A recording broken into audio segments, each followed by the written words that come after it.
शिव कथा कहती है किसी संत की पवित्र भूमि पर जब किसी संत की ही कथा का रसतत्व ग्रहण करने का सौभाग्य मिले,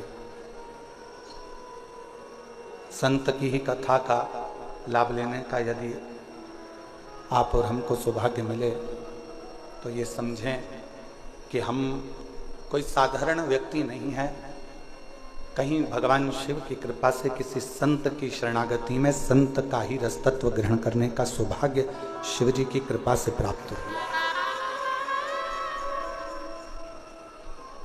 उसी की कृपा, उसी की करुणा, उसी की दया, उसी की कृपा, उसी की करुणा, उसी की कृपा, उसी की करुणा, उसी की दया है जो ये पवित्र कथा का लाभ आप और हम ले रहे हैं। अब इन 7 दिनों में अपने को करना क्या?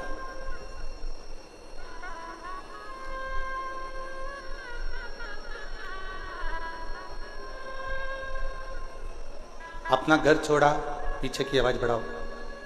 राधे, पीछे की आवाज बढ़ाइए, पीछे की, जहां जनता खड़ी हुई है।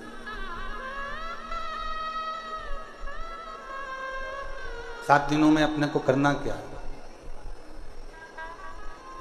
जैसे अपना घर छोड़कर आप और हम भगवान की कथा में आकर बैठे हैं,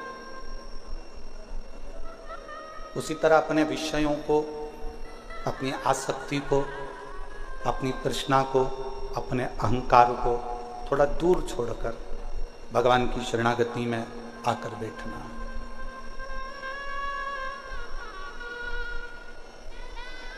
शिवगण भृंगी पर आधारित ये शिव महापुराण की कथा होगी। और शिव जी का एक ऐसा गण है भृंगी, जो भगवान शिव के सिवाय कहीं उसका चित्त, उसका मन जाता ही नहीं। और एक बार जो शिव का होकर आ गया, एक बार जो परमात्मा का होकर आ गया, तो ये मानकर चलो कि फिर तुम्हें कहीं भटकने की जरूरत नहीं पड़ेगी। शंकर तुम्हारा हाथ थामकर तुम्हें मंजिल तक पहुंचा देगा।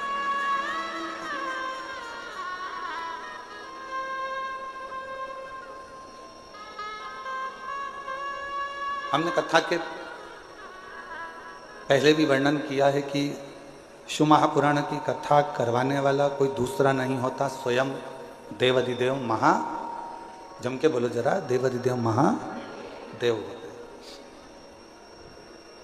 और आज वास्तव में कथा के यजमान भी महादेव महाराज ही हैं।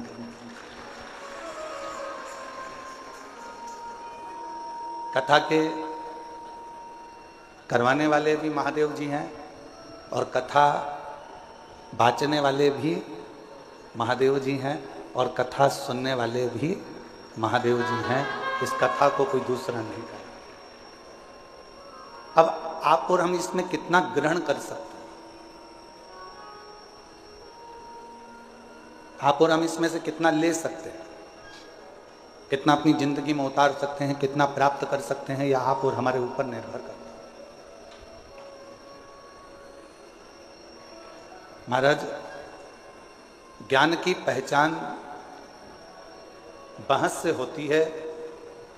एक सास बहू की आपस में जो बहस चलती है, उससे ये पहचान हो जाती है कि बहू में कितना ज्ञान है।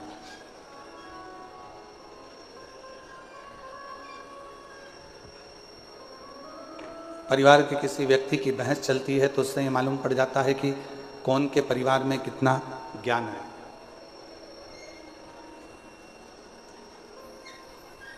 एक बहस की पहचान, एक ज्ञान की पहचान उसकी आपसी भाषा की बहस से हो जाती है।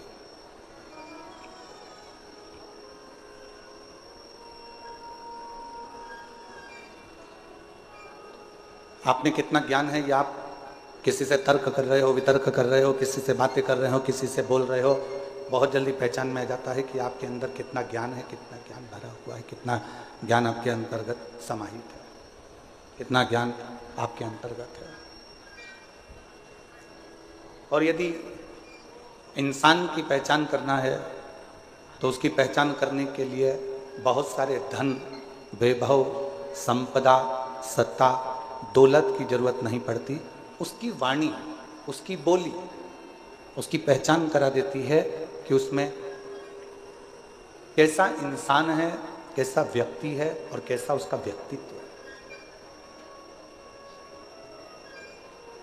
केवल वो बोलेगा, केवल उसकी वाणी निकलेगी, केवल उसके शब्द निकलेंगे, केवल वो बोलेगा और उससे उसकी पहचान हो जाएगी कि इसकी वाणी के अनुसार ये इंसान कैसा है। अब उसको परखने की जरूरत नहीं है, उसको बहुत जानने की जरूरत नहीं, उसको बहुत देखने की जरूरत नहीं, केवल उसको उसकी वाणी, उसकी शब्द, उसकी बोली ही उसकी पहचान बता देती है।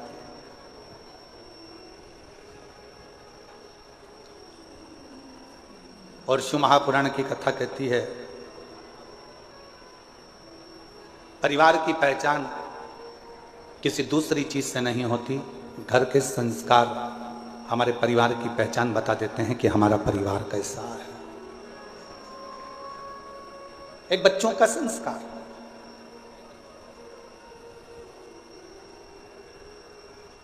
एक प्रसंग याद आता है, और यह केवल कोई कथा नहीं है, यह ओरिजिनल प्रसंग है जिसको हमने अखबार में पढ़ा था, शायद 4-6 साल पुराना हो सकता है।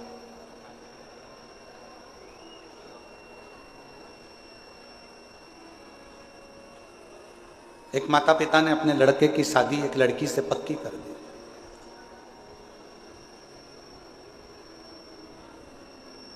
दिखने में सुंदर है लड़की, अच्छी है, श्रेष्ठ है, सुंदर है, पढ़ी लिखी भी है,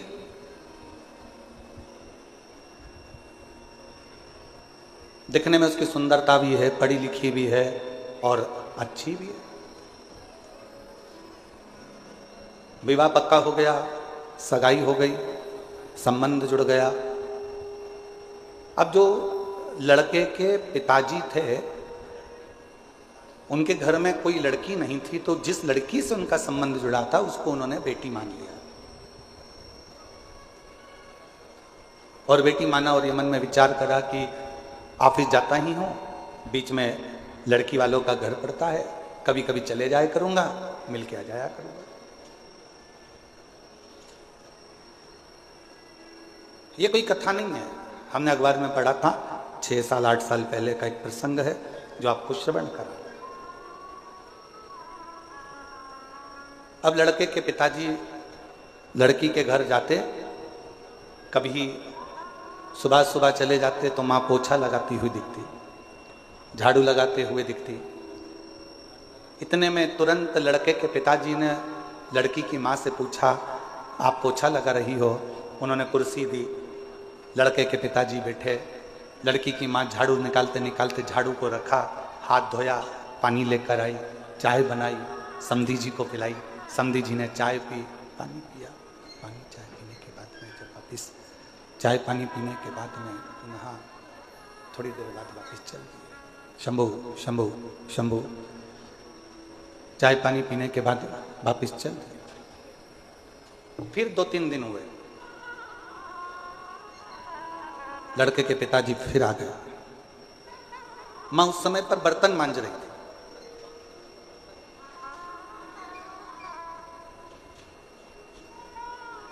ससुर जी ने पूछा, समधी जी ने पूछा, क्यों साहब समधी जी कहाँ गए? कहा वो काम से गए। बेटा काम से गया, बेटी अंदर है। अच्छा। समधी जी के लिए बर्तन मांजते मांजते छोड़कर फिर वो चाय लाई, पानी लाई, समधन ने चाय पानी पिलाया। समधी जी फिर चले गए। 1.5 महीने के बाद फिर समधी जी आए। संदन कपड़े धो रही थी, आवाज लगाई, दरवाजा खोला, फिर आए, फिर पूछा सब कहाँ हैं? तो कहा कोई वहाँ, कोई वहाँ, कोई वहाँ। हाथ धोया, पानी लाई, कुछ नाश्ता बना के रखा था, नाश्ता लेकर दिया। 15 दिन के बाद फिर समधी जी आए, सास ने, लड़की की माँ ने फिर वैसा के वैसे किया।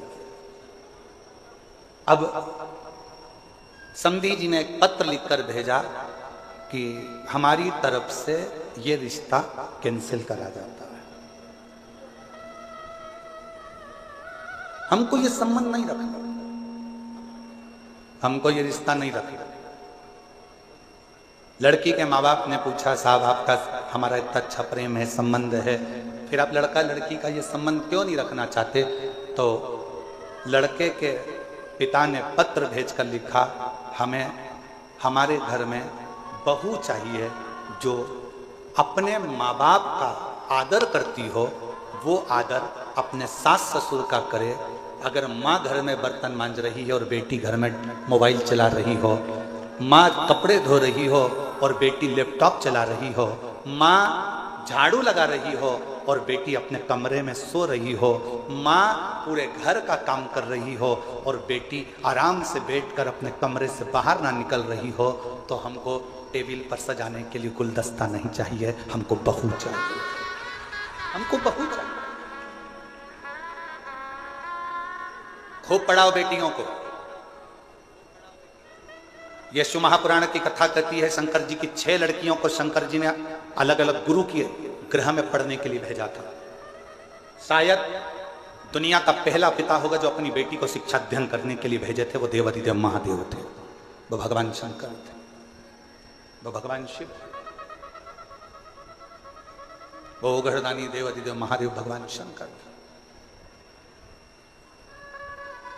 खूब पढ़ाओ बेटी को, अच्छी एजुकेशन दिलाओ बेटी को, अच्छा कॉलेज दिलाओ बेटी को, अच्छे स्कूल में पढ़ाओ बेटी को, तुम्हारी कैपेसिटी से ज्यादा अध्ययन कराओ बेटी को। पर निवेदन है, अपनी घर की बेटी को एक संस्कार जरूर देना कि अगर माँ थकी हुई दिख रही हो तो बेटी कहे, मम्मी भले मैं ऑफिस से आई हूं, तुम बैठो, मैं चाय बनाकर तुम्हारे लिए भी लाती हूं और मेरे लिए भी लेकर आ। माँ आप रुको, थोड़ा काम मैं करती हूँ, आप बैठे रहो, मम्मी टेंशन मत लो, मैं कर दूंगी ना, हो जाएगा ना, चिंता मत करो, चलो बैठो, पापा चिंता मत करो। जिस घर की बेटी का संबोधन, जिस बेटी के घर के शब्द अपने माँ बाप के लिए इस तरह के निकलते हैं, समझ लेना वो बेटी अपने ससुराल में थोड़ी तंगी में भी अपनी जिंदगी का बसर सही से कर सकती है, कर सकती। थोड़ी तंगाई आएगी, थोड़ी तकलीफ आएगी, पर उसमें भी वो अच्छे से जिंदगी का बसर कर सकते, जिंदगी श्रेष्ठ जी सकते। आज के जमाने में हम सहनशीलता नहीं दे पा रहे। शिव महापुराण की कथा कहती है, परिवार की सबसे बड़ी पहचान होती है उसके घर के संस्कार। मेरे उघड़दानी मेरे शंकर भगवान के परिवार की सबसे बड़ी पहचान है उनके घर के संस्कार। राजा नहुष के घर में तकलीफ आई और शंकर भगवान की बेटी अशोक सुंदरी ने अपने पति के साथ कदम से कदम मिलाकर कार्य करना प्रारंभ किया। शिव जी के दामाद का नाम था राजा नहुष। शंकर जी की बेटी राजा नहुष के साथ ब्याही थी।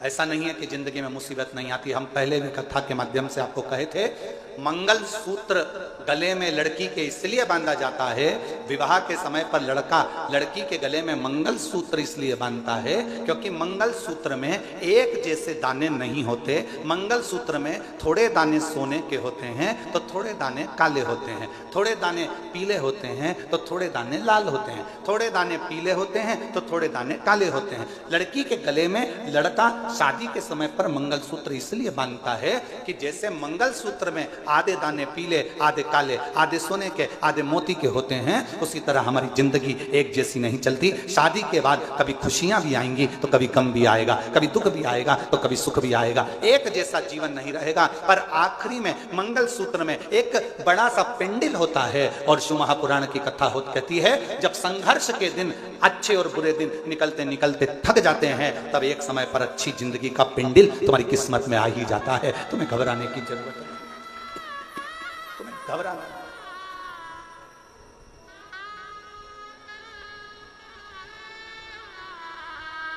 एक अच्छे परिवार की पहचान, एक अच्छे परिवार की पहचान उसके घर के संस्कार से होती है। कैसा संस्कार है उसका, ये उसके घर की पहचान बता देती है। इसलिए फिर निवेदन है, कि मत बुरे कर्म कर वरना, सब बोलो सब, भगवान बच, तू बच नहीं, अरे ओ अज्ञानी मत करना, अरे ओ अज्ञानी तेरे तू ही पाएगा जैसा किया तूने, तेरे आगे मत बुरे वरना पछताए, भगवान की आंखों से बच नहीं, तू बच नहीं, अरे ओ अज्ञान मत करना। अब अच्छे परिवार की पहचान बताने का सबसे सुंदर तरीका है आपके घर का संस्कार। आपके घर का संस्कार कैसा? कोई आया, आप खड़े होकर उससे मीठी वाणी में बात कर लिए, जल का पूछ लिए, प्रणाम कर लिए, नमन कर लिए, सत्कार कर लिए, उतने में पहचान हो जाती है कि परिवार कैसा है।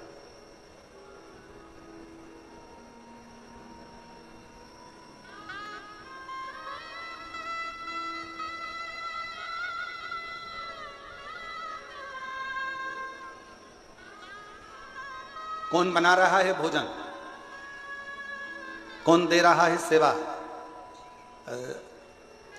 महादेव महाराज जी प्रणाम करते हुए कहूंगा आपको, हो सकता है कि घर के लोगों को लगे, कल हम जब आए और आने के बाद ऊपर कक्ष में गए, हम प्रसाद पा रहे थे, तो हमने बच्चों से पूछा कि प्रसाद किसने बनाया?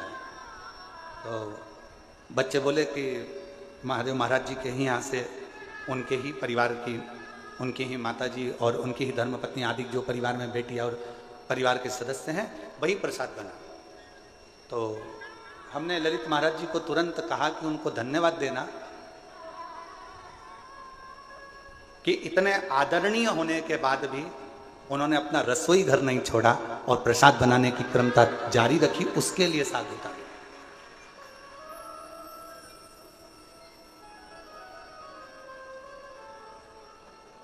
अन्नपूर्णा का घर जब अन्नपूर्णा खुद संभालती है ना, अन्नपूर्णा का घर जब घर की माँ स्वयं संभालती है ना, तो उस रसोई घर में रसोई का स्वाद स्वयं अन्नपूर्णा महारानी आकर देना प्रारंभ कर देती है, स्वयं माँ देती है।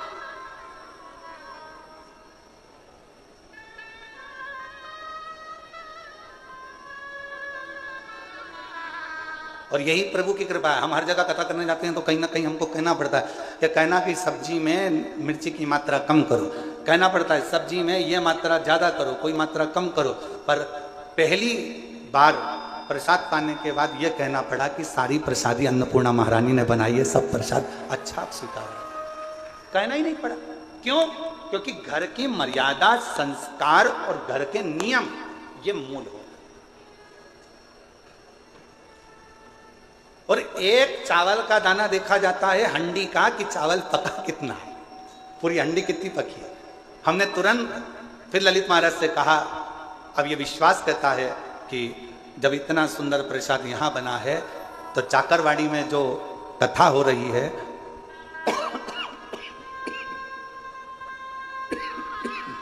उसके भंडारे का प्रसाद भी बड़ा सुंदर बन रहा होगा और सब आराम से प्रेम से पा रहे हैं।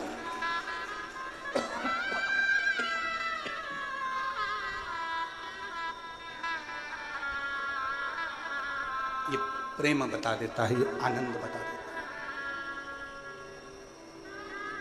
शिव कथा कह रही है, भगवान शंकर का प्लेन जा रहा है, एकदम सूखा सूखा माई के गला पकड़ रहा है। शिव कथा कह रही है, भगवान शंकर का चरित्र कर रहा है, शिव तत्व कर रहा है, शंकर की कथा कर रहा है।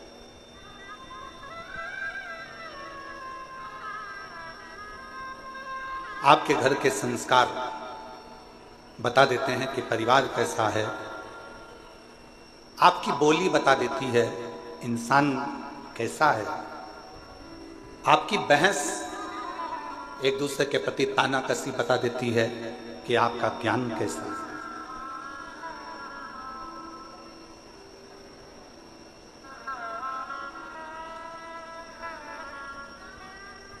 इसलिए निवेदन है, शिव को स्वीकार करने से पहले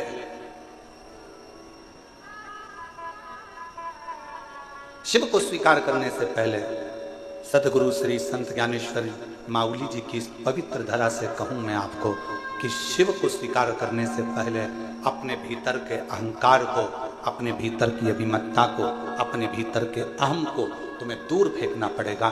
तब आपके भीतर शिव तत्व प्राप्त कर सकते,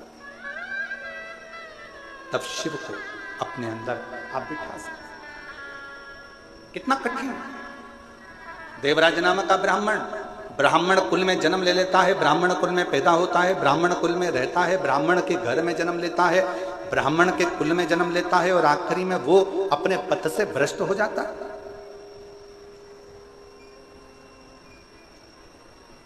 अपने मार्ग से दूर हो जाता है।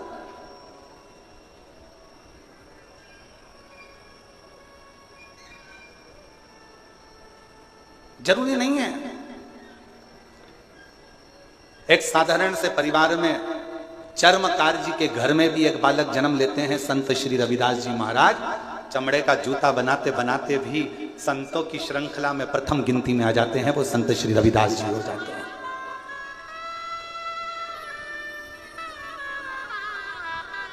नामदेव जी महाराज, संत तुकाराम जी महाराज, मुक्ताबाई, रामकृष्ण परमहंस जी, चैतन्य महाप्रभु जी, सबके चरित्र का स्मरण तो करिए। संत श्री नामदेव जी महाराज को एक बार रोक लिया गया, कीर्तन कर रहे थे, विठल विठल विठल विठल लगे हुए अपनी भक्ति में अलमस्त। नामदेव जी महाराज राम कृष्ण हरि जय राम कृष्ण राम कृष्ण राम कृष्ण राम कृष्ण हरि जय राम कृष्ण हरि राम कृष्ण हरि जय राम कृष्ण हरि राम कृष्ण राम कृष्ण राम पावन पावन नाम राम कृष्ण हरि पावन पावन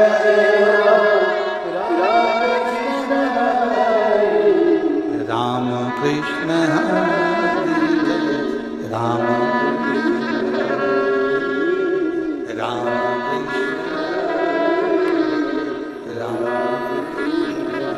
नामदेव जी महाराज अपने कीर्तन में डूबे हुए थे।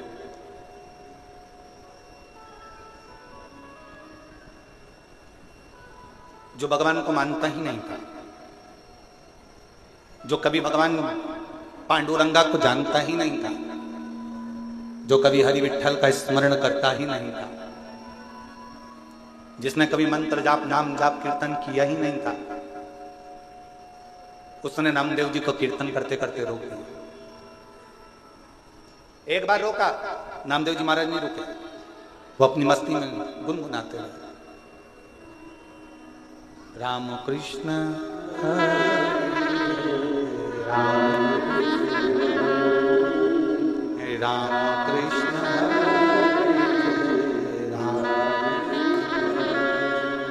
राम कृष्ण हरि जय राम कृष्ण हरि जय राम कृष्ण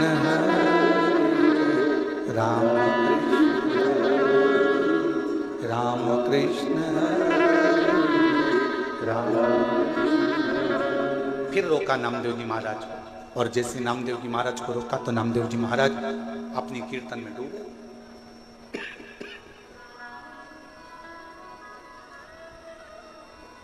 बार बार नामदेव जी को रोका जा रहा, नामदेव जी महाराज रुकते हैं, फिर रोका, फिर नहीं रुके।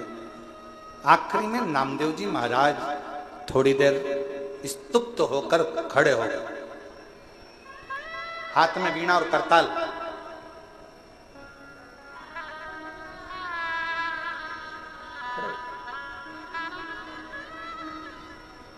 क्या है भाई, तो मुझे कीर्तन क्यों नहीं करने देते?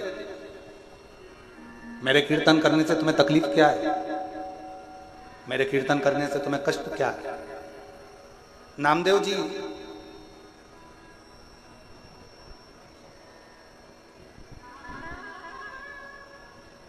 भगवान कभी दिखता ही नहीं है, तो फिर कीर्तन किसका कर रहे हो? नामदेव जी बोले, भगवान भले ना दिखे पर भगवान हमारे अंदर, तुम्हारे अंदर, संपूर्ण जगत के अंदर मेरा पांडुरंगा हरि विठ्ठल समाहित रहता है। हर एक के अंदर मेरा पांडुरंगा हरि विठ्ठल सब में समाहित रहता है, सब में समाहित। हम कैसे मान सकते हैं? नामदेव जी ने एक लोटा पानी मंगवाया, एक डब्बी नमक मंगवाया, सामने वाले व्यक्ति को दिखाया ये क्या है? नमक। ये क्या है? पानी। नमक लिया 2 चम्मच, सामने वाले से नामदेव जी ने पूछा ये क्या है? नमक। पानी में डाल दिया। फिर नमक लिया, पूछा ये क्या है? नमक। पानी में डाल दिया। नामदेव जी महाराज ने पानी को चम्मच से हिला दिया, घोल दिया। अब नामदेव जी महाराज ने पूछा बता इसमें नमक कहां गया? सामने वाले ने कहा कि इसमें नमक तो घुल गया, नमक इसमें चला गया। अब तो इसको उकाल ले, गरम कर ले, तपा ले, तो भी इसमें नमक मिला की मिला ही रहेगा।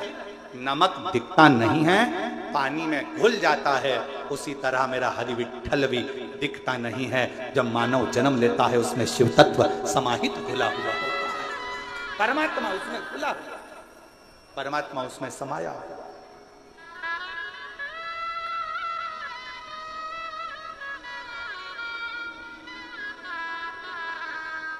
और उस परमात्मा को जानने के लिए कुछ नहीं करना, हमें देखना नहीं है, परमात्मा को महसूस करना।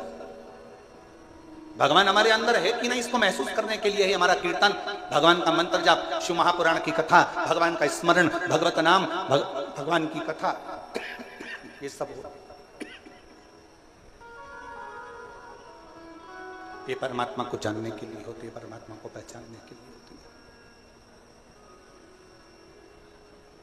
हमारे अंदर शिव तत्व कितना है, हमारे अंदर भगवान कितना समाहित है, हमारे अंदर भगवान कितना समाया हुआ है, इसकी पहचान हमारी कथा, भगवान शंकर का चरित्र, भगवान की पावन कथा हमको बता देती है कि हमारे अंदर शिव तत्व कितना है। आज एक संत की भूमि पर संत की कथा, शिवगण भृंगी शिव महापुराण की कथा चल रही है। और कितना विचित्र शिव भक्त होगा, जरा विचार करिएगा, जिसने वर में मांग लिया था भगवान शंकर से कि अगर कोई पत्ती भंवरा झूठा भी कर दे तो तुम स्वीकार कर लेना, कोई पुष्प यदि भ्रमरा झूठा भी कर दे तो तुम स्वीकार कर लेना। और कितनी बड़ी शिव भक्ति होगी, जरा विचार करिएगा। भगवान को चढ़ने वाला फूल अगर धो लिया जाता है, उसको धो देते हैं, तो भगवान उस फूल को स्वीकार नहीं करता। भगवान को चढ़ने वाला फूल पेड़ पे से टूटता है और टूटा हुआ फूल भगवान को चढ़ता है तो भगवान स्वीकार करते हैं, पर धोया हुआ फूल भगवान स्वीकार नहीं करते, क्योंकि वो भंवरे का झूठा होगा तो शिव को स्वीकार। कितना विचित्र कथा है। फूल को कब तोड़ा जाता है? जम के बोलो जरा, भगवान को चढ़ने वाले फूल को कब तोड़ा जाता है? नहाने के बाद कि नहाने के पहले? बोलते जाओ, उत्तर दो जल्दी।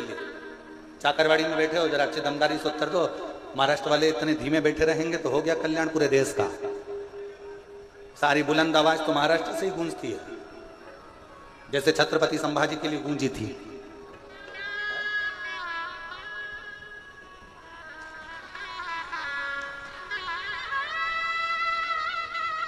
बोल बम का नारा है, आवाज नहीं आई, दमदारी से बोलो, बोल बम का नारा है, सारी समस्या का हल श्री शिवाय। भगवान के लिए फूल कब तोड़ा जाता है? नहाने के बाद कि नहाने के पहले? ठीक है।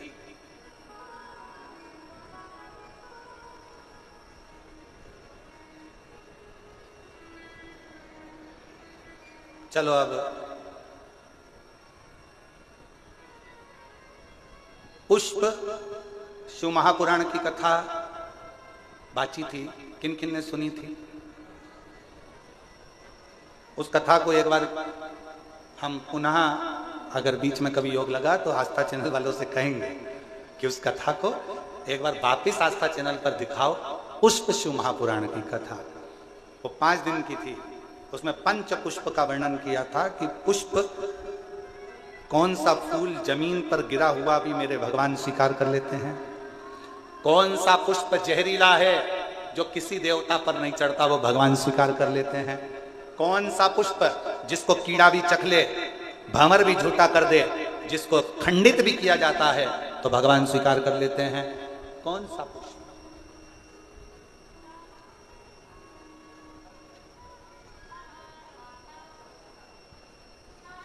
कौन सा?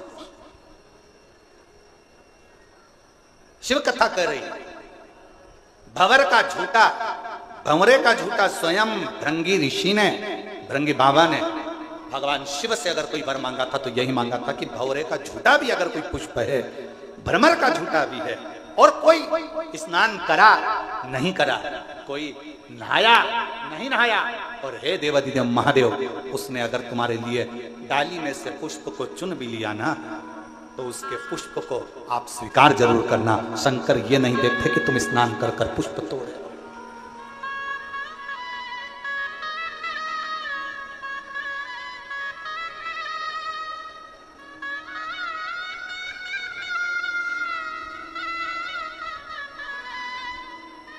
बस वो तो हृदय से मान लो, हृदय से। हे त्रिपुंडधारी, हे त्रिशूलधारी, हे त्रिपुंडधारी, अपनी शरण में हमको अब ना लीजिए, अपनी शरण में हमको हे ना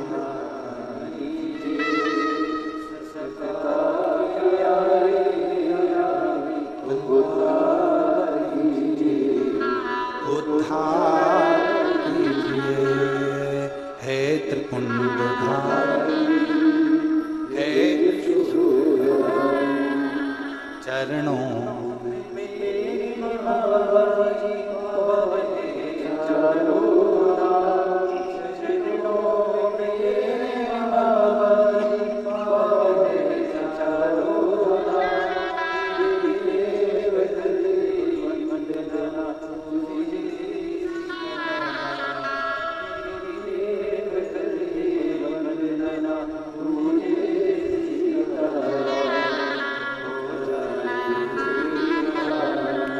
हो जाए पूरी कामना, उपकार कीजिए, सबका किया है मेरा भी कल्याण,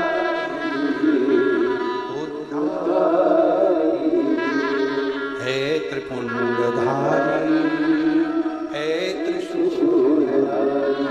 भगवान ये कभी नहीं देखता कि तुम स्नान कर कर पुष्प तोड़े कि स्नान के बाद पुष्प तोड़े। भगवान ये देखता है कि तूने मन कितना पवित्र रखा।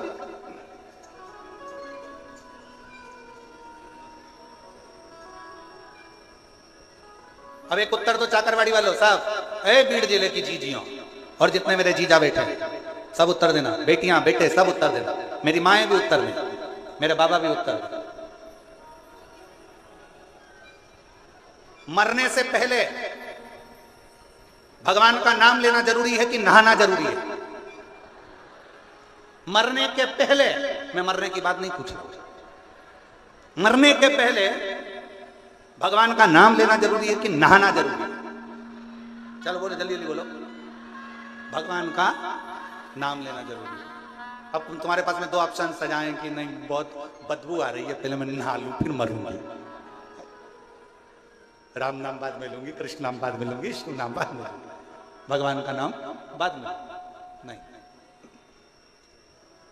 प्राण छूटने वाले हैं, अंतिम क्षण चल रहा है, कोई नहीं देखेगा कि तुझे हॉस्पिटल में पड़े हुए कितने दिन हो गए, कितने दिन से तूने स्नान नहीं करा, कितने दिन से तू नहाया नहीं, कितने दिन से तूने ब्रश नहीं करा, कितने दिन से तू कभी स्नान नहीं कर पाया, कोई नहीं देखेगा। हर व्यक्ति एक बात कहेगा, अंतिम क्षण है, राम कहो अंतिम क्षण है, कृष्ण कहो अंतिम क्षण है, पांडुरंगा हरि विठ्ठल कहो अंतिम क्षण है, शिव का नाम लो अंतिम क्षण है, भगवान को याद करो। कोई नहीं कहेगा 8 दिन पहले नहाया था, अभी तक नहाया नहीं, मरेगा तो नरक जाएगा, वैकुंठ जाएगा कि नहीं जाएगा, कोई नहीं कहेगा। सब कहेंगे अगर मरने से पहले भगवान का नाम ले लिया तो वैकुंठ तो चला गया, नहाया कि नहीं नहाया किसी को मतलब नहीं।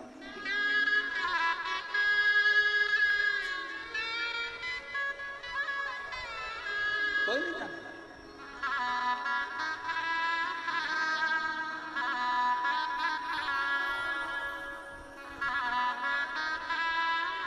कोई नहीं जानेगा महाराज, कोई नहीं पूछेगा। यहां सब शिव के होकर शिव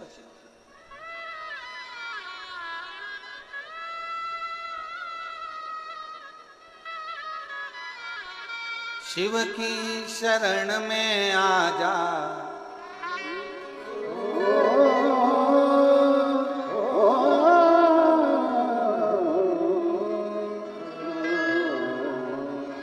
शिव की शरण में आ जा, शिव की शरण में आ जा, भोले की शरण में। एक बार आ जा, आजा शिव की शरण, एक बार आजा भोले की शरण में आ जा, शिव की शरण में आ जा, भोले की शरण। शंभो भोले की शरण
भोले की शरण। चंद्रमौली चंद्रशेखर गले मुंड मान राजे कर त्रिशूलधारी है। गले मुंड मान राजे कर त्रिशूलधारी है। गले मुंड मान राजे कर त्रिशूलधारी है। गले मुंड मान राजे कर त्रिशूलधारी है। नंदी पे सवार थे हो, नंदी पे सवार थे बोले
हरे भक्त किताबों में शिव की शरण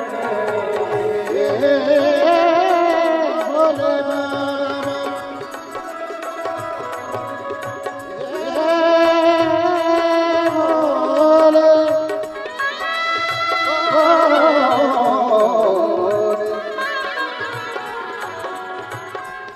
हरे भक्त रहता हूँ मैं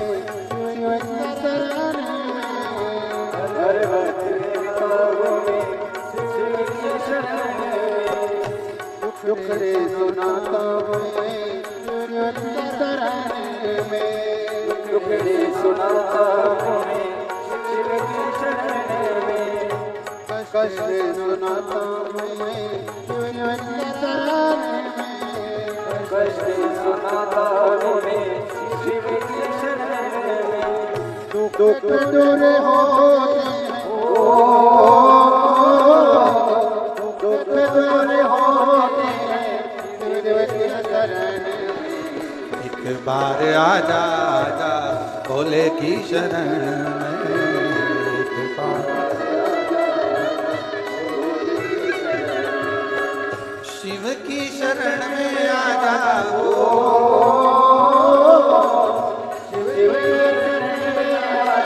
भोले की शरण एक बार आजा आजा भोले की शरण एक बार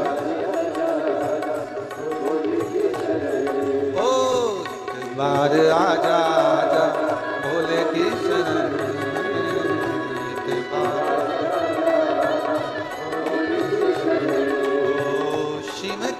शरण में आ जाओ,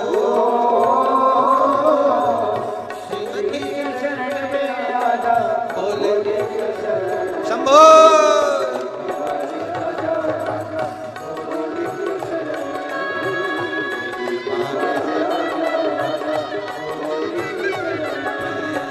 चंद्रमौली चंद्रशेखर भोले ने बुलाइए, चंद्रमौली चंद्रशेखर भोले ने बुलाइए, गले बोलते महाराजे करे सुनाइए, गले बोलते महाराजे करे सुनाइए, नंदी पे सवार ओ नंदी पे सवार भोले के एक बार आजा आजा भोले की शरण, एक बार आजा ओ, एक बार आजा आजा भोले की शरण, एक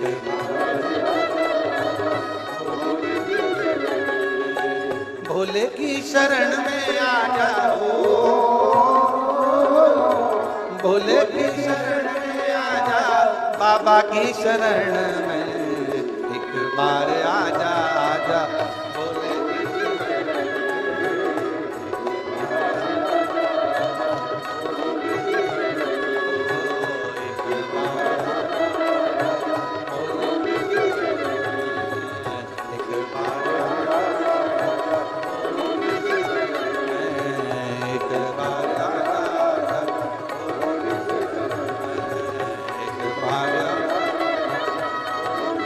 हार हार महा। भगवान देवाधिदेव महादेव की पवित्र कथा है। अपने स्थान पर बैठकर बाबा को अपने मन का भाव हृदय से प्रार्थना करो, विनय करो, निवेदन करो, विनती करो। आज रवि प्रदोष है और भगवान देवाधिदेव महादेव का पवित्र आनंदमय दिवस है। भगवान देवाधिदेव महादेव को अपने मन का भाव बड़े हृदय से कहिए। जहाँ जगह मिले वहाँ बैठकर शिव जी को अपने मन का भाव कहिए, सब प्रार्थना करो। रवि प्रदोष है, कहते हैं रविवार का यदि प्रदोष पर्व पड़े ना, और शिव जी को 3 चीजें रवि प्रदोष के दिन दी जाती हैं। पहले नंबर पर 1 लोटा जल, दूसरे नंबर पर प्रदोष काल में दीपदान, और तीसरे नंबर पर भगवान शंकर के नाम का उच्चारण। पंचाक्षर मंत्र या षडाक्षर मंत्र या श्री शिवाय नमस्ते। अगर मौका लगा है तो बाबा को अपने मन से, भाव से, हृदय से प्रार्थना करो। सब साथ में बोलें और विनय करें। जिन जिन को आता है वो अपने साथ में बोलेंगे, सब प्रार्थना करेंगे। शंभू।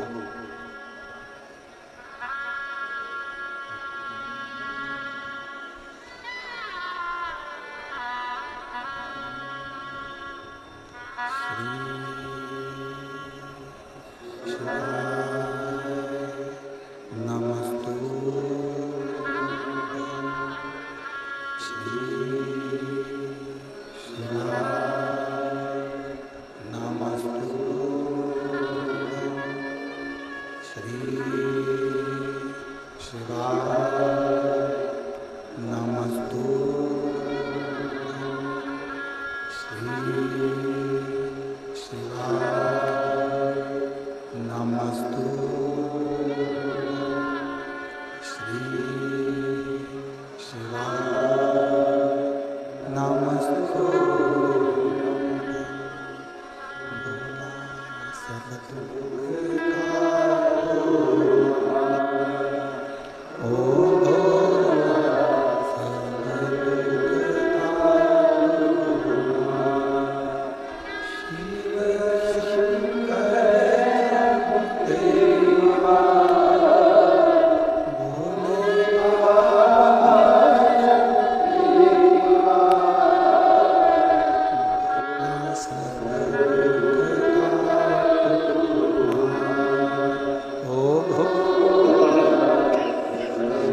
आदित्य महादेव भगवान शिव, ओगड़दानी त्रिकालदर्शी कैलाशी अविनाशी भगवान शंकर की पवित्र कथा कर रही है, शिव महापुराण वर्णन कर रही है, शिव तत्व कह रहा है।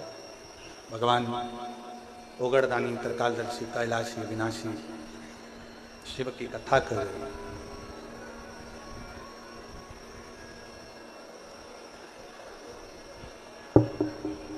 हरि विठ्ठल, पांडुरंगा, शिव, नारायण आप में और हम में, सब में समाहित है। कोई विभाजन नहीं है। देवराज नामक का ब्राह्मण कुल में जन्म लेने के बाद भी शिव को नहीं जानता। मृत्यु लोक में अगर आपका और हमारा जन्म हुआ है और हम शंकर को नहीं पहचान पा रहे तो समझ लेना कि हमको फिर ना जाने कितने कितने जन्म लेना पड़ सकते हैं। कितने जन्म। और जिसने जान लिया भगवान शंकर को, एक पत्र अच्छा है जी।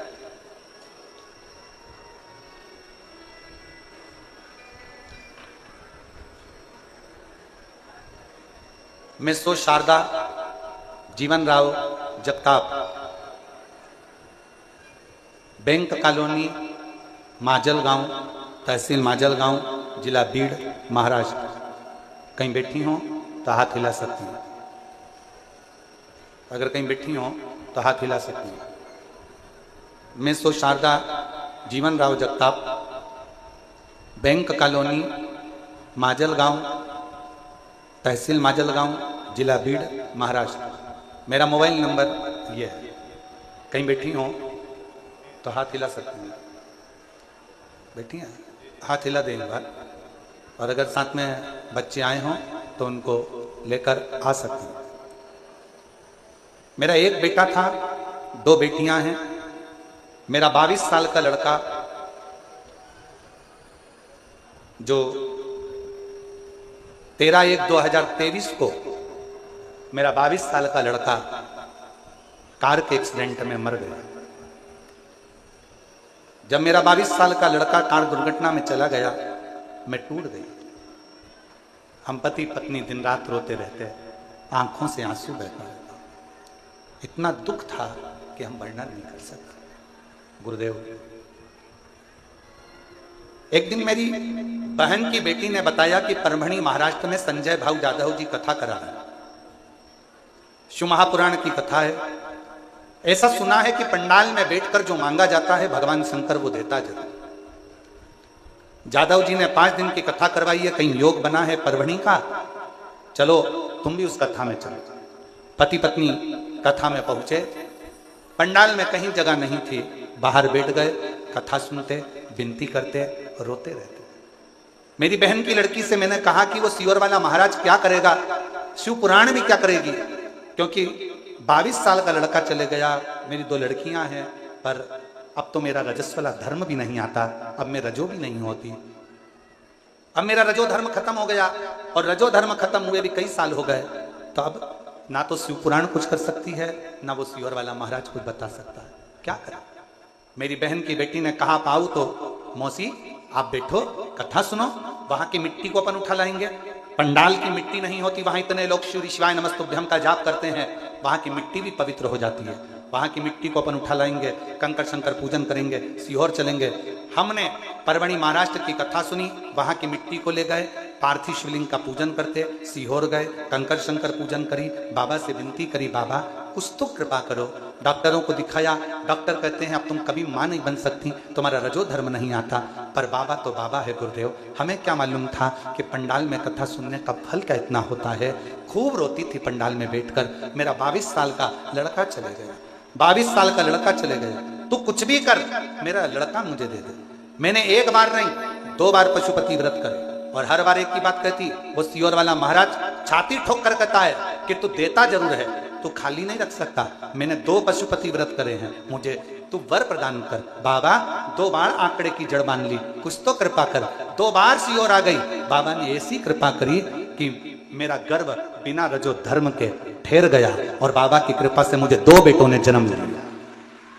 मेरे गर्भ से 2 बेटों ने जन्म लिया और बाबा डॉक्टर भी आश्चर्य में है कि ये कैसे हो सकता है। मेरे बाबा 22 साल का एक लड़का गया था, आज मेरे कुबेर भंडारी ने मुझे 2 लड़के दे दिए और उन दोनों का फोटो मैं लगा रही हूँ, दोनों का फोटो लगा रही हूँ, आप देख सकते हैं।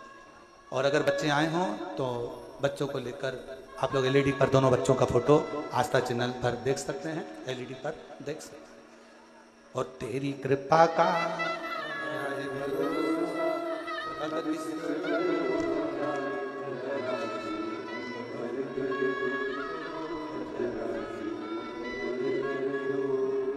जिस पर भी हो गई तेरी कृपा भवतार हुआ। एकत्र हो रहे बड़ा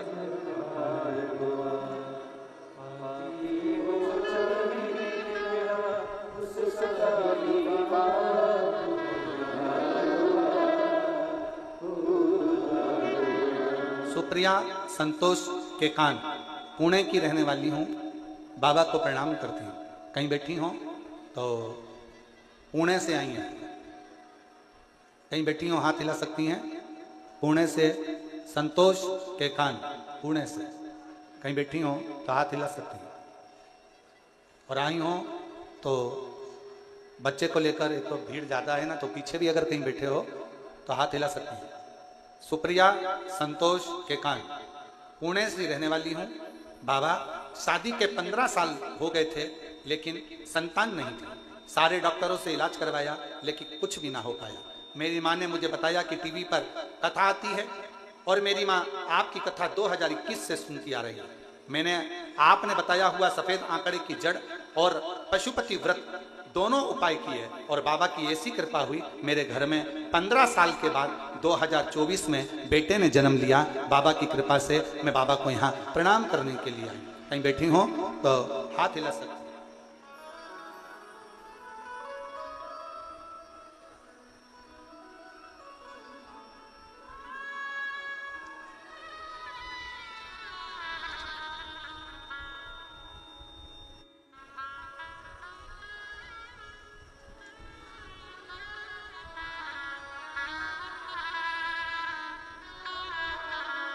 मेरा नाम नंदा चांगदेव, समाज से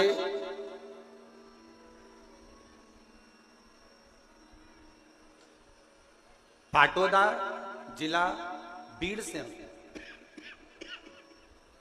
मेरा मोबाइल नंबर ये है। मेरे छाती में गठान हो गई थी जो 4 साल पहले ऑपरेशन से निकाल दी गई थी, लेकिन फिर से दूसरी साइड में छाती में गठान हो गई। मैं बहुत डर गई थी। अभी ऑपरेशन से एक गठान को निकलवाया, अब फिर से दूसरी गठान हो गई। मेरे घर के लोग नजदीक के ही बाबा देवादिदेव महादेव के मंदिर जाने लगे, आपकी कथा सुनने लगे, रोज चढ़ाई हुई बेलपत्र लाने लगे, शिव जी पर चढ़ाया हुआ जल लाने लगे और मुझे देने लगे। कहते थे अगर बेलपत्र खाओगी और पानी चढ़ा हुआ पियोगी तो शिव गठान को गला देंगे। श्री शिवाय का नमस्तुभ्यम जाप करती। बाबा की ऐसी कृपा हुई गुरुदेव, मुझे दूसरी गठान का ऑपरेशन नहीं कराना पड़ा और बिना ऑपरेशन के ही मेरी गठान पूरी गल गई। मैं बाबा को यहाँ प्रणाम करने के लिए आई हूँ। कहीं बैठी हो तो आ सकती हैं। मेरा नाम नंदा चांगदेव, संगवासे पाटोदा जिला बीड़ से है। मेरा मोबाइल नंबर ये। और तेरी कृपा का आ जाइए।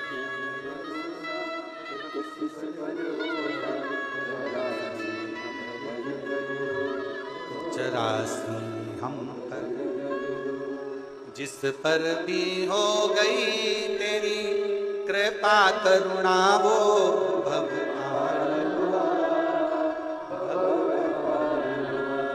पापी हो चाहे जितना उसका भी बाबा उद्धार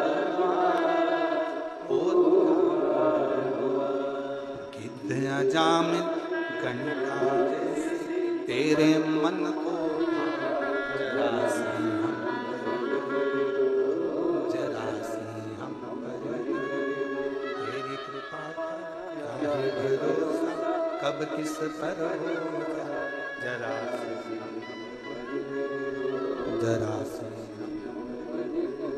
भगवान देवादिदेव महादेव से जो प्रार्थना करी जाए, निवेदन करा जाए, जो उससे विनय करी जाए, विनती करी जाए, उससे कहा जाए, वो सुनता है।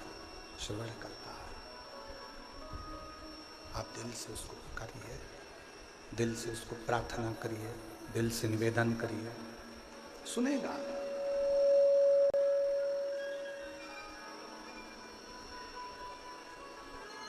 देवराज नाम के ब्राह्मण का तो विश्वास से ही शिव पर नहीं।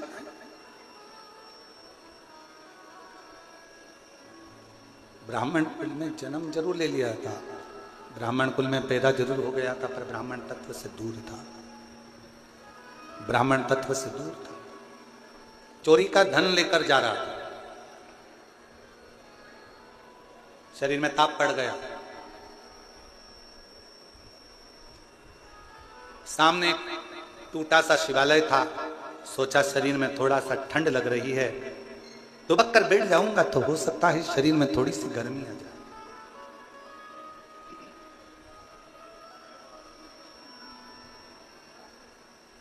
एक दीवाल का सिराना लिया और दीवाल की आड़ कर कर एक दीवाल का लेकर दीवाल की आड़ कर कर बैठ गया। दीवाल की सब शरीर कांप रहा, शरीर कांप रहा।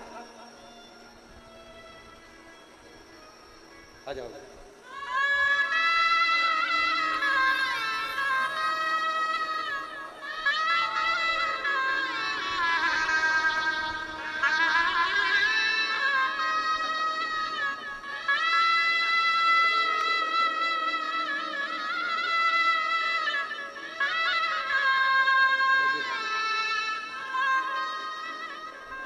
छाती में एक गठान पहले हुई, जिसका ऑपरेशन करवाया, दूसरी गठान फिर हुई। शिव पर भरोसा कर कर बेलपत्र और शिव का चढ़ा हुआ जल पीना प्रारंभ करा। ऑपरेशन की जरूरत नहीं पड़ी, दूसरी गठान अपने आप गल गई। ये शिव की उदाहरण। एक बार जोरदार ताली बजाएं। शिव तत्व, शिव कथा कह रही है, प्रेशर बढ़ाओ, प्रेशर नहीं आ रहा, गला पकड़ रहा है। शिव तत्व कह रहा है, भगवान शंकर का चरित्र कह रहा है, शिव महापुराण की कथा कर रहा है, भगवान शंकर का पवित्र चरित्र वर्णन कर रहा है। देवराज शिव को नहीं जानता, भगवान शंकर के मंदिर कभी नहीं गया, ना शंकर को कभी प्रणाम करा, ना निवेदन करा, ना प्रार्थना करी। पहली बार शिव के मंदिर में दीवाल के पास टिक कर, शिव जी के मंदिर में टिक कर दीवाल के पास लग कर शरीर कांप रहा था।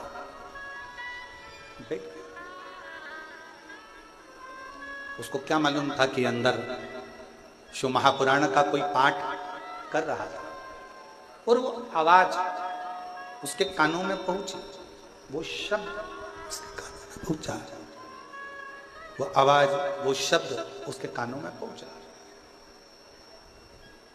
थोड़ी थोड़ी देर में जो कथा कह रहे थे वो आवाज लगा रहे थे, हर हर महा। इसको थोड़ा क्रोध आया, गुस्सा आया। एक तो शरीर में कष्ट है, ऊपर से इतनी तेज तेज आवाज लगा रहे हो, इतना तेज तेज चिल्ला रहे हो। वहां से वो उठकर चल दिया।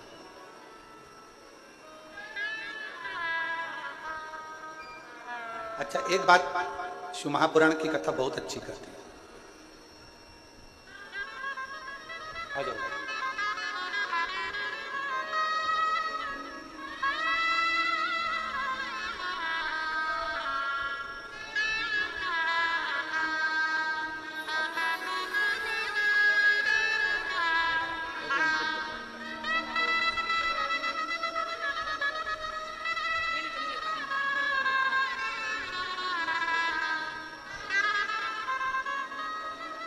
जो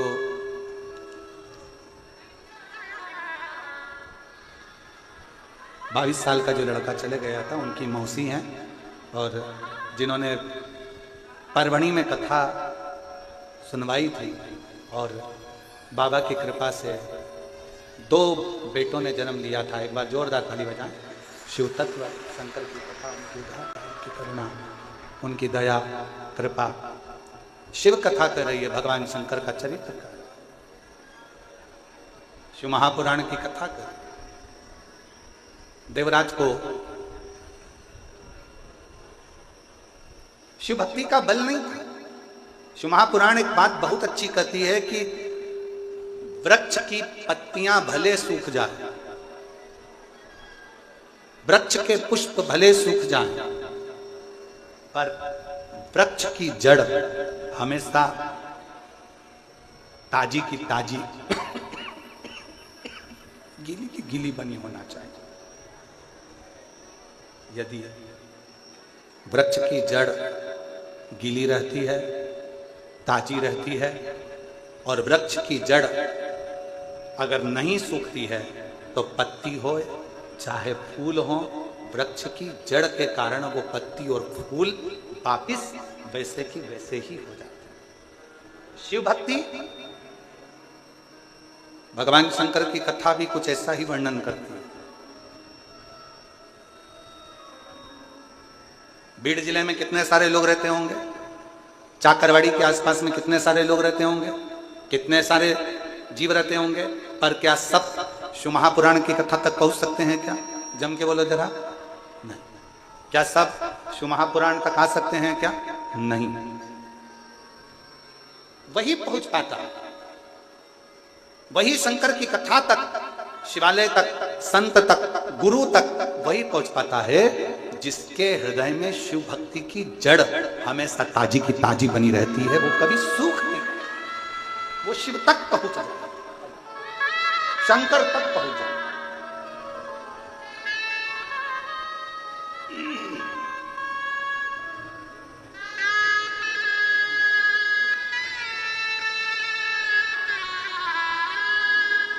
15 वर्ष के बाद हुआ है। एक बार जोरदार ताली बजाओ।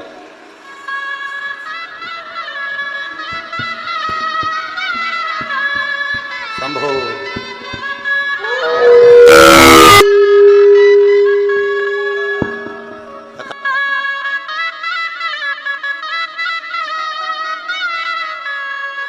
कथा करेगा पक्का है। ओ और तेरी कृपा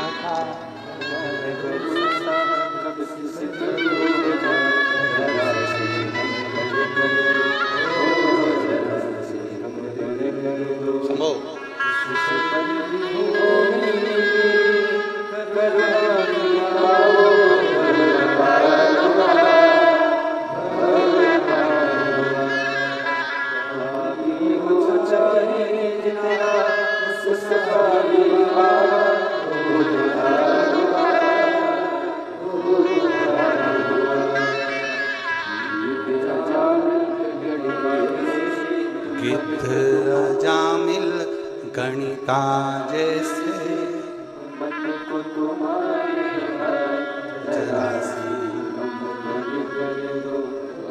तेरी कृपा का क्या है भरोसा, अब किस पर शिव तत्व कहता है। अगर कभी पूर्व का कोई हमारा और आपका संग रहा हो, कोई पूर्व का शिव और आपका संग रहा हो, तो वो संग एक ना एक दिन शिव भक्ति में दृढ़ता उत्पन्न कर देता है, शिव भक्ति में दृढ़ता दे देता है।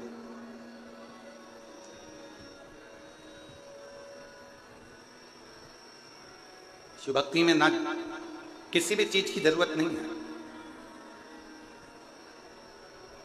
दुनिया के लोग अगर आपसे कह दें कि शंकर जी की भक्ति करने के लिए ये चीज चाहिए, तो नहीं चाहिए। शिव भक्ति में सबसे ज्यादा जरूरी है तुम्हारा मन, दिल, हृदय और आपके भीतर का विश्वास।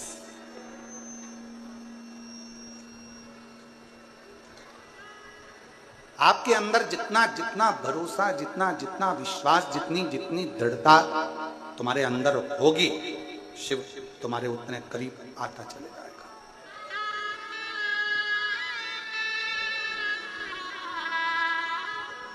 इंसान का जन्म हर घर में होता है।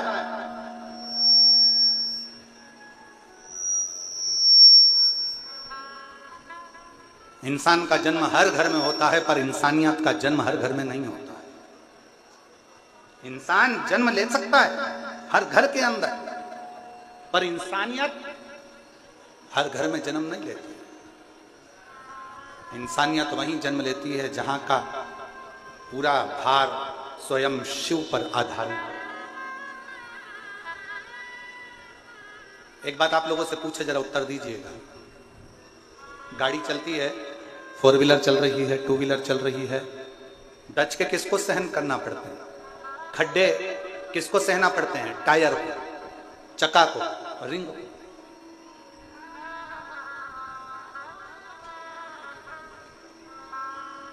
जितने डच के आएंगे, जितने खड्डे आएंगे, वो चक्के को सहना पड़ रहा है, टायर को सहना पड़ रहा है, क्योंकि उसको चलना है, मंजिल तक पहुंचना है। उसको मालूम है मेरे अंदर, इस गाड़ी के अंदर बहुत सारे बैठे हुए,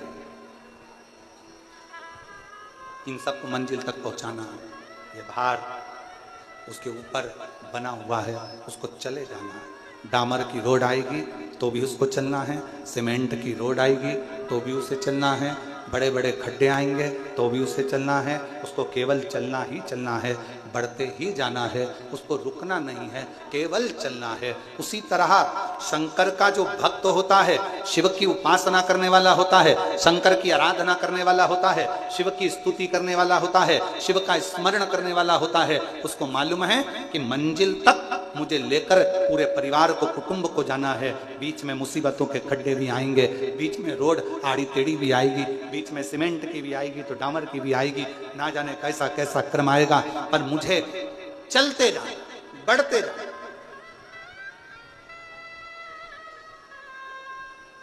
थोड़ा कष्ट आएगा जिंदगी में, ऐसा नहीं कि कष्ट नहीं आ सकता, तकलीफ नहीं आएगी या परेशानी नहीं है, आती है।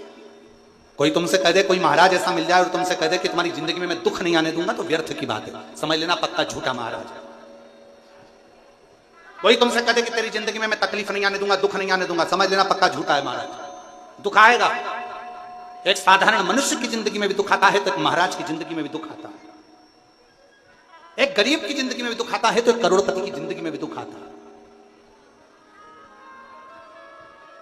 जितना ललाट पर पूर्व में लिखा हुआ है, कुर्सी, पद, प्रतिष्ठा, सम्मान, यश, ये सारा की सारा तुमने पूर्व में किसी को दिया होगा, तो आज तुम्हें कुर्सी भी मिल रही है, पद भी मिल रहा है, प्रतिष्ठा भी मिल रही है, यश भी मिल रहा है। नहीं तो तुम्हारे ही नाम का एक व्यक्ति हाथ ठेला धका रहा है, तुम्हारे ही नाम का एक व्यक्ति घर में काम कर रहा है, तुम्हारे ही नाम का एक व्यक्ति किसी के यहाँ झाड़ू लगा रहा है, एक व्यक्ति पोछा लगा रहा है। नाम की मूलता नहीं है, मूलता है तुम्हारे कर्म की। इसलिए जो पूर्व में करा आज सुख भोग रहे हो, और आज करोगे तो बाद में सुख भोगने को मिलेगा। जैसा कर्म करोगे उस कर्म के अनुसार तुम्हें फल की प्राप्ति। ये कर्म की प्राप्ति। और कोई अच्छे जन्म के, कोई पूर्व अच्छे कर्म मुझे बाबा, पिछले जन्म मुझे बाबा। जहाँ सारी दुनिया झुकती है, जहाँ सारी दुनिया झुकती, मुझे वो आली दरबार मिला, दरबार। कोई पूर्व का सुख होगा जो आज मिल रहा है, कोई पूर्व का अच्छा कर्म होगा जो आज मिल रहा है। अच्छा, एक बात और समझ लो जरा अच्छे से। एक ही कॉलेज में, जिस कॉलेज में तुम पढ़े उस कॉलेज में 50 बच्चे पढ़े होंगे। बोलो पढ़े कि नहीं पढ़े, जम के तो बोलो। जिस स्कूल में तुम पढ़े उसमें 50 बच्चे पहले भी पढ़े होंगे। जब तुम जन्मे उसी तारीख को लाखों लोग जन्मे होंगे। बोलो जन्मे कि नहीं जन्मे। जिस समय तुम जन्मे उस समय भी, या तो हमारा साइंस कहता है हर घड़ी हर पल लाखों लोग एक साथ जन्म लेते हैं, तो क्या सारे की सारे करोड़पति बन जाते हैं? क्या सारे के सारे मिनिस्टर बन जाते हैं? क्या सारे के सारे मंत्री बन जाते हैं? क्या सारे के सारे अच्छे औहदे पर पहुंच जाते हैं? नहीं। एक तो पूर्व जन्म का कोई अच्छा कर्म, दूसरी आपकी जिंदगी की मेहनत, आपका परिश्रम, आपका लगन और आपकी मेहनत आपको एक ना एक दिन मंजिल तक ले जाकर छोड़ देती है। यह आपका कर्म मूल है। तारीख वही है। 10 तारीख को आपका जन्म हुआ तो 10 तारीख को बहुत सारों का जन्म हुआ। 15 तारीख को आपका जन्म हुआ तो 15 तारीख को बहुत सारों का जन्म हुआ, 16 तारीख को आपका जन्म हुआ तो 16 तारीख को बहुत सारों का जन्म हुआ, 17 तारीख को जन्म हुआ तो 17 को बहुत सारे हुए। तुम 9:15 पे जन्मे तो 9:15 पे ना जाने कितने बच्चे और जन्मे। सबका भाग्य एक जैसा नहीं हो सकता, सबका कर्म, सबकी लगन और सबका प्रारब्ध अलग अलग। इसलिए फिर निवेदन है,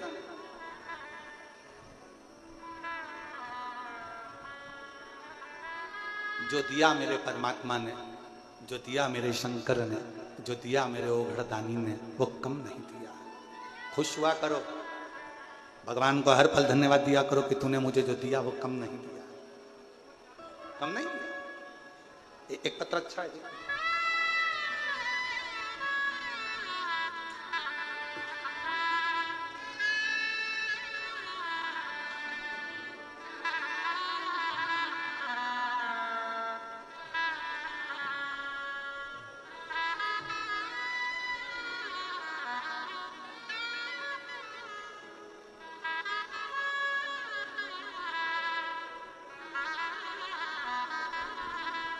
मेरा नाम सोमंगल सुधीर जोशी है, ग्राम अकोला, देव, जालना की निवासी हूँ।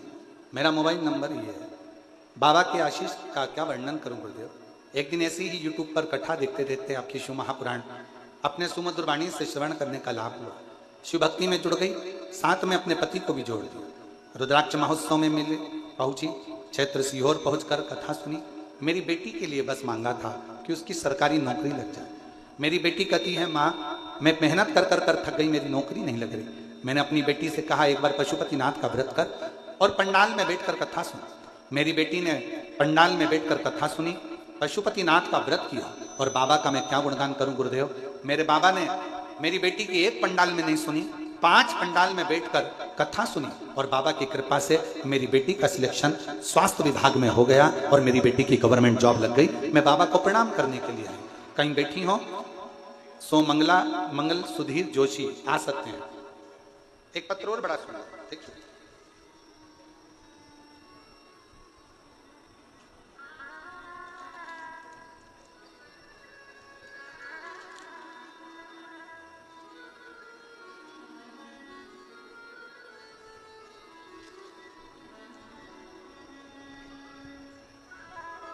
श्रद्धा सुबोध थिंगले, मैं बीड़ की रहने वाली हूं।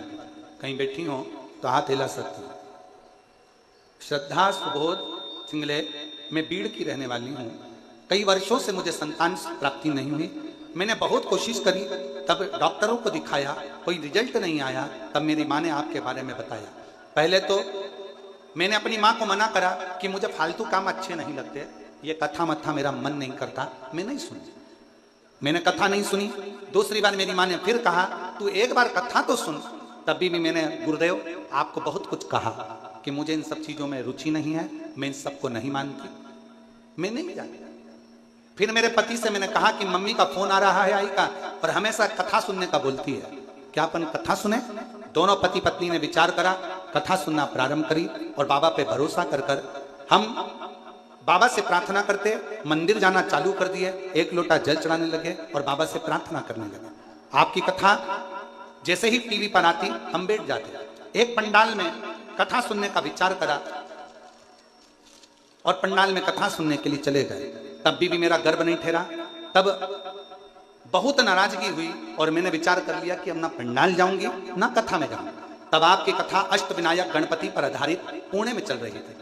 बाबा का नाम लेकर मैंने वो कथा एक बार और दिल करा और कथा सुनने के लिए चली गई। बाबा से प्रार्थना कर कर आ गई।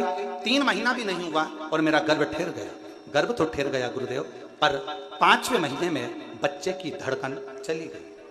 5वें महीने में बच्चे की धड़कन चली गई और बच्चे की धड़कन नहीं थी। डॉक्टरों ने कहा यह बच्चा ठीक नहीं है, इसको निकलवा दीजिए और एडमिट हो और अबॉर्शन करवाइए, क्योंकि इस बच्चे की धड़कन नहीं है। मन में आया, इतने सालों के बाद भगवान ने बच्चा दिया तो भी उसकी धड़कन नहीं। तब मेरी माँ ने कहा, तू घबरा मती, श्री शिवाय नमस्तुभ्यं का जाप करने के लिए बोल दिया। और मेरी माँ ने जैसे ही श्री शिवाय नमस्तुभ्यं का जाप करने के लिए बोला, मैं अस्पताल में रोज जाप करती रही और बाबा से प्रार्थना करती रही कि तूने बच्चा दिया और 5 महीने के बच्चे की धड़कन चली गई, कुछ भी कर पर मेरा बच्चा स्वस्थ रखना। मैंने अपने पति से कहकर तुरंत मंदिर भेजा, बेलपत्र बुलाकर अपने गर्भाशय पर रखा और डॉक्टरों से कहा ऑपरेशन करने से पहले 15 मिनट रुक जाओ। मैंने फिर जाप किया और जाप करने के बाद डॉक्टरों ने फिर सोनोग्राफी करी तो पता चला कि बच्चे की धड़कन चलना प्रारंभ हो गई। मैं बाबा को प्रणाम करती हूँ और बाबा की कृपा से मेरे घर में संतान की प्राप्ति हुई, जिसका मैं फोटो लगा रही हूँ। अगर कहीं बैठी हो तो आ सकती हैं, बच्चे का फोटो लगाया गया, अगर कहीं बैठी हो तो आ सकती हैं और एलईडी पर बच्चों का फोटो आप देख सकते हैं। श्रद्धा सुबोध थिंगले, मैं बीड़ की रहने वाली हूं और प्रभु आपकी कृपा से सब काम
महाराज के पावन चरणों में नमन करते हुए और आप सभी शिव भक्तों के पावन चरणों में नमन करते हुए आज हम सभी सुंदर प्रथम दिवस की कथा श्रवण करेंगे और हमारे बीच में महादेव महाराज जी पधारे हैं। हम सभी को सुंदर आशीष वचन श्रवण कराएंगे। जय जय श्री राधे, हर हर महादेव।